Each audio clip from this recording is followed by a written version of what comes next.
Hi, it's AJ, and welcome to rule number 6. Rule number 6 is simple, but very, very important and very, very effective. In fact, you'll have noticed that all of these rules are simple, but they're very powerful. In fact, individually, they're very powerful. Just using one of these rules can improve your English speaking a lot. But the real power comes when you use all 7 of them to totally change the way you learn English. So what's number 6? Number 6 is this: only use authentic, real English materials. What does that mean? Well, put another way, don't use textbooks. I talked about this already when I was talking about throwing away your grammar books. But really, you need to throw away all of your textbooks. All of them. Get rid of them. They're horrible. They're boring. You know they're boring. They're useless. You know, get rid of all the grammar textbooks, all those with the little fake, conversations in them, and all the nice little graphics and pictures they put in to try to make them seem interesting, when in fact, it's really boring. Because what do those textbooks really have? They got a bunch of fake conversations with boring actors reading them. And then they have a bunch of little boring activities and drills that are supposed to help you improve your communication. It's all bad. It's not going to help you. What you need to do instead is use only authentic, real English materials. What does that mean? Well, when I say real, here's what I mean. The best materials are the ones that are for native speakers. In other words, books and audios and videos that are made for Canadians, Americans, British people, Australians. They're not made for foreigners learning English. They're made for the people actually living in those countries. That's a real, authentic material, book, CD, video, whatever. You can also use materials that are very, very, very, very similar or very, very close to real materials. For example, there are some really good books out there, story books, that they're about real stories, written about, like little novels, little short novels, but they're using a little bit simpler English so that people who are learning English can understand them a little more easily. But it's not a textbook. It's a real story. Some of them have audio, so it's like a real audio book, real interesting information. It's not, a bunch of rules and stupid activities and fake conversations. So those kind of materials are also quite good. That's what I mean when I say real materials. Real. And let me give you an example of this. Let's say you wanted to improve your reading, your English reading skills. Now, there's 2 ways to do this. The old traditional boring way, which doesn't work, is to go out and get a bunch of, fake tests, for example, a bunch of TOEFL tests, and read all those extremely boring essays in the TOEFL book, and then take a bunch of tests with it. Or you could get some reading comprehension textbook. Once again, reading a bunch of boring stories written by boring people, and then take a bunch of boring tests or answer a bunch of boring questions at the end of it. It's not very fun, and it's not effective. You could also go out and buy some vocabulary books and try to memorize all this new vocabulary, these huge lists. None of that works very well. You can improve that way, but it's very slow and it's painfully boring. A much better way, and the research shows a much more effective and powerful way, is to read easy stories, to read easy novels. Now, what does easy mean? Well, it depends on your level. For some people, easy means children's books, right? Books that are made for American children or British children or Australian children, whatever. But they're not made for foreign students. They're made for the local people, but they're at an easier level because they're for children. For you, for a lot of people watching this video, probably I would say easy novels for young adults. For, older elementary school children or middle school children or high school level. Depends on what your level is. So when I say easy, I usually mean you should understand about 95% of the words without a dictionary. So then you can easily guess the other 5%. I've mentioned this before. So, if you wanted to improve your reading, what you would do is you'd go out and you would read as many of these novels as you could. You could read magazines, easy magazines for kids or for young adults. And read lots of them. You could read a lot of novels.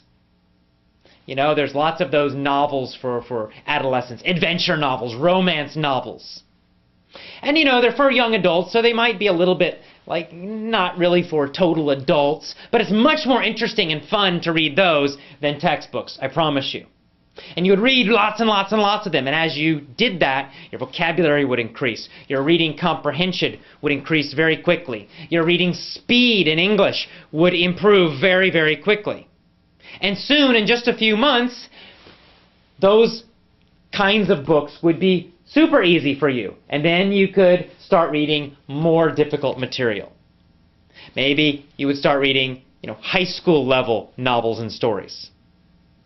And you'd read lots and lots and lots of those. If you like romance, you'd read romance books. If you like adventure, you'd read adventure. If you like science fiction or fantasy, you'd read those kind of books. If you like nonfiction, well, you'd read a lot of nonfiction. But it would be real books. And then eventually those would feel easy. It happens quite quickly, in fact. If you read every single day like that, you improve quickly. And then you could go up to adult-level novels. You could read books by, famous best-selling authors, John Grisham, Stephen King. Again, depends on your interest. Always choose things that you personally like and enjoy. And by reading lots and lots and lots of those books, reading lots and lots and lots of Stephen King books, for example, or John Grisham books, your reading would improve so fast, so powerfully, and so much faster, so much more powerfully than someone who's trying to learn from textbooks and reading comprehension books and vocabulary books. This is a much faster, more powerful way to improve your reading. Now, of course, in these rules, we're talking about speaking and listening. So how do you do that? Well, it's the same idea. It's exactly the same idea. Instead of using books, you would use audios. So you want to listen to as many easy, real audios as you can every day. You want to listen to audio stories. You want to listen to easy audio books. You want to listen to podcasts, audio radio shows. Easy audios on topics that you enjoy, that are entertaining. It's real stuff. And you would follow that same thing. For a while, those really easy ones maybe they would feel a little difficult to you. But after listening to them again and again and again, they quickly become easy. Then you go up to a higher level. And then you do it again and again and again. And soon you're listening to real audios, real audio books for adults, for American adults, for British adults. Or real radio shows for Americans or Canadians or British or Australian. You can mix all of those. It doesn't matter. That is how you learn real English. Because see, in the textbooks, it's not real English. It's very unnatural. Those fake conversations are unnatural, and we don't really speak that way. Right? What's lesson 1 in most textbooks? Hello. Hi. How are you? I'm fine. And you? Right? And you have these actors reading that conversation in a very unnatural way. The pronunciation is very strange, because nobody really talks like that. And in fact, in the United States, when you meet someone the first time, you will almost never hear that kind of conversation. People really say things like, "How you doing? What's up? Nice to meet ya." You don't find those little phrases in most textbooks, yet those are the most common, real ways of greeting people. That's why, you learn all this textbook English, and then you go to a country, and you can't understand anybody. Even though you know 10,000 words or 20,000 words or something, and you know all this grammar, but you can't understand the real people having real conversations. Why? Because you learned textbook English. You did not learn from real English materials, authentic English materials.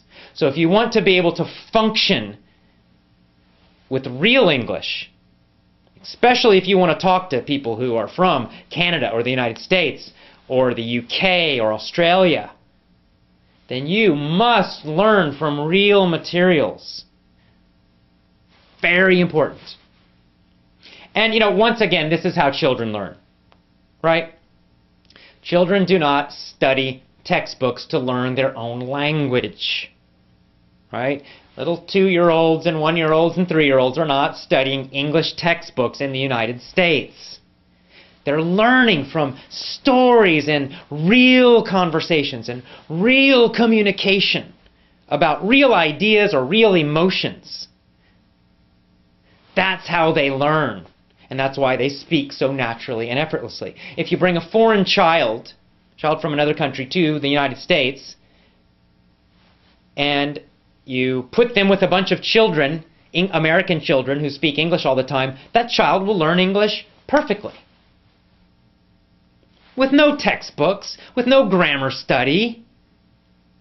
How do they do it? Well, they do it with real stories, real playing with the other children, real communication, real English. So, what you need to do is, number one, is go out and get real materials. And of course, our lessons, that's what I do. I tell you stories. And I give you a lot of teachings. My lessons are not focused on the little parts of English, because I don't want you to think about that at all. I want you to think about interesting ideas. I want you to feel entertained. I want you to focus on the emotions and the ideas of what I'm saying, of what's inside the audio. So most of my main lessons are on personal growth topics about being more healthy, having more energy, being more successful in all parts of your life. I want you focused on those ideas. You're learning English at the same time, but I don't want you thinking about every little word. I don't want you thinking about the grammar rules. I want you focusing on the ideas, on powerful ideas, interesting ideas. As you focus on those real ideas, real emotions, you will learn the English automatically. It's the same with the stories. I make them funny and crazy so that you remember them, so that you are entertained. You're focused on the emotions and the crazy ideas in the story. And the grammar and the vocabulary and the pronunciation just happen automatically. You're focused on being entertained. You're focused on getting interesting information, useful information. That's what makes real materials so powerful and so much better than some terrible, boring, useless textbook, which will not teach you real English anyway. So, use real materials in order to improve much, much, much faster. To understand real speech so that when you go to a country or you talk to someone from an English-speaking country, you will actually understand them. You'll understand the real English they use in conversations, not some textbook that nobody uses. And I think another big reason to use real materials is you'll enjoy it more. It's just more fun. It's more interesting. Instead of learning a bunch of boring junk in a textbook that's just useless and not real, you get to learn real, interesting ideas. Or you get to be entertained. You get to have interesting emotions. It's real stuff. It's the kind of things you might enjoy in your own language. So important. So powerful. So, rule number 6 is this. Use only authentic, real English materials.